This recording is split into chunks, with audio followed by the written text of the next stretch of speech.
Playing FIFA on a basic level isn't hard. Anyone can buy the game, log into FUT and start playing, and it's likely you will find a game mode you enjoy, or at least find that you can be successful in, purely because there are so many, whether or not you're going to be playing online or you're going to be playing against AI. But if you're looking to really dominate, I mean have millions of coins, have some of the best players in the game, and be able to go to those very high divisions, you must have a much deeper understanding of FUT, and that's exactly what I'm sharing today. But before we do get into the video, if you're looking to get some very easy coins, then there is no better place than AOA. Head over there to get yourself some cheap, fast FIFA23 coins, completely reliable, and if you use Fnatic at checkout, you also get yourself a 3% discount.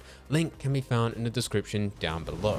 The tips that I'm going through within this video will help you perform better in-game, earn more coins, and all round just have a much better experience. So let's actually get into this. Firstly, don't overplay division rivals. With how division rivals is set up, there's a point where it's no longer worth playing because you're not going to get that much of a better reward. You're actually better to go into one of the other game modes where you can start progressing and claiming rewards from that instead.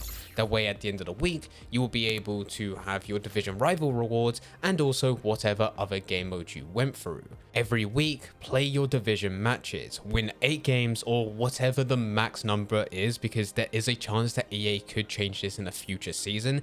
And as soon as you're done with the amount of wins that you need for that week, that is when you move on to a different game mode, such as squad battles, or maybe you're going to be going through FUT moments. It really doesn't matter, it's just no longer worth you carrying on going through divisions. Now, of course, there are a few exceptions to this rule. If you still need FUT Champion qualification points, then keep on going through. If you need to reach a certain amount of games for your seasonal rewards, keep on going through.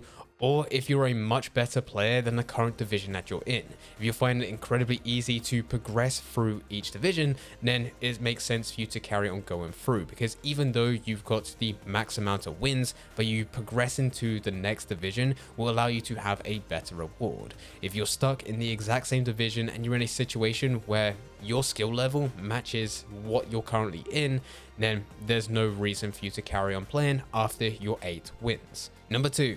Take advantage of points for losing in FUT Champions. I know, might sound counterproductive, especially when this is 10 tips to help you dominate within FIFA 23 Ultimate Team, but there's occasions when it's probably not worth going through FUT Champions. It might be that gameplay is not good and you're not enjoying it, or maybe you're actually stressing over the games that you're playing, or it could just come down to you not having enough time to play all 20 games. Whatever it is, you can always forfeit the games that you're going through. You'll still be rewarded with that 1 point at the end, and occasionally you'll come up to players who also have the intent to forfeit their game.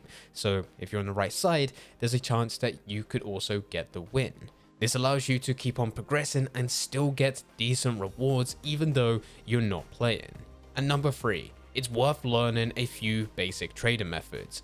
I understand, trading is not for everyone, but with this you do not need to dedicate hours of your time, and you really don't even need to do anything that requires too much skill. There are plenty of basic trading methods out there. We go through a number here on this channel. It's worth learning them so that you can actually trade in between the games that you're playing. That way, yes, you are still getting 500 to 900 coins for the match at the end, which takes about 15 to 20 minutes, but also you should now be able to sell players, which will add coins on top, allowing you to have a constant stream of coins coming into your account. Very similar to this, and this is point number 4, it's worth investing. And with this, you don't need to do anything crazy. The simplest way in which you can invest is with fodder investing. So whenever 83 rated plus rare gold players are cheap, just buy 1 of each and store them into your club and wait. You can also do the exact same thing with special cards, whether it be the Friday weekly promo or as part of the team of the week. Just buy 1 of each player, which is cheap, store them into your club and wait. Eventually at some point they will be needed for an SBC, and once that does happen, you have the option to either complete that challenge for cheap or you can sell those players on for a profit. This is just one way to invest. There's loads of other investments out there, but it is definitely worth looking into. Number 5, this is a simple one, but players do forget. Take advantage of free gifts, preview packs, or even the bronze pack method. Occasionally EA will put out a promo which will gift you a free pack, and even though in a lot of those cases the free pack isn't amazing, we're not talking about it being 100k packs unless it's around FUT birthday, it's still worth completing to try and get that reward because there's a chance that you can get something good. The exact same thing with preview packs. You have 24 hours where you're able to preview a pack, and if you get nothing good, that's fine. It didn't cost you a penny. It only cost you about 5 seconds of opening and seeing what's in the pack. And you can do this every single time. Occasionally, at some point this year, you will get something that's worth more than the pack itself. And of course, we cannot forget the bronze pack method. By far one of the easiest ways in which you can build your club. Just go over to the store, go all the way down to classic packs, open a 750 coin bronze pack, and keep on doing it. With the players inside, you will compare their price. For those that sell, list them on the transfer market. For those that don't, store them into your club. The ones that sell will hopefully pay for the packs that you're about to open, whereas the ones that you store to your club will be used for SBCs, the upgradable ones where you can change them into silver players. It's a long and tedious journey, but it will lead to you having loads of players in your club, loads of untradeable players which can be used for league SBCs as well as any other SBC for that matter. And number 6. Complete all the SBCs that you can profit from. These challenges are foundations, marquee matchups, advanced SBCs, upgradable, league, and also swaps. If you see these challenges currently available, it's likely that you can complete them for cheap, and by completing them, you're going to be rewarded with packs which will likely give you something good. The challenge itself can be completed for very little coins, even if you are just starting FUT. But the reward itself is so much more highly valued that even if you don't get anything good, it's likely that you're still going to be in a better position. And number 7, be cautious with your coins. Just like there's SBCs that you can very easily profit from, there are also some traps mixed inside. SBCs are not only just used to deliver new content to players, but also to manage the market. There are so many different ways in which you can get packs through different game modes, as well as there also being so many people that throw thousands of pounds worth to get FIFA points to open packs, that there needs to be some sort of system in place to remove all of those excess players which are currently available in the market. If not, everything would go to zero. That's where SBCs come in to manage all of this. So there are challenges which have been deliberately pushed with the sole purpose of you losing coins. And it's these challenges which you really need to think about. With any type of challenge which will gift you a player instead of a pack reward or coin reward, it's always worth taking the time to actually think whether or not you're going to use that player, or if that player has sentimental value to you just because you enjoy watching them in real life, or if they play for the team that you support. If you answer no to both of these, it's probably worth giving that player a miss. Similar to this, also don't use your coins for packs. It's extremely unlikely that you'll ever get anything good out of it. The only time it is worth using your coins is for the bronze pack method and also preview packs, which we've already mentioned. Number 8, don't try and reinvent the wheel. FIFA is supposed to be a football simulation game, but that doesn't mean that you should be trying to play football.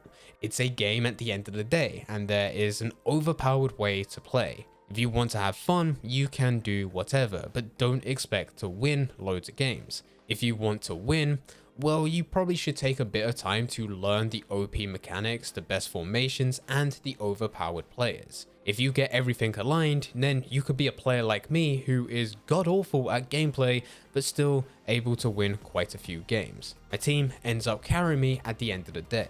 Number 9. Make sure your settings are best suited to your playstyle. If you want an in-depth video on this, we have already gone through the best settings that you can have. So go and check that video, there will be a link in the description down below. As well as you can just go onto our YouTube and go back through some of the previous videos. But with this is broken down into 2 main components. You have your controller settings as well as you have your camera settings. With controller settings, you are limited to what you can do because there are just some settings which have been automatically added to FUT, and you can't change these because they apply to everyone. But there's also a lot of other stuff in here with player switching, passing, defending, and also assisted controls, which will definitely put you in a better position. Otherwise, you're put at a disadvantage to other players that have these assisted, but you have them on semi. With camera settings, it's preference. You can experiment with this by yourself, or you can try and take some of the camera settings that I'm using or what other YouTubers are using.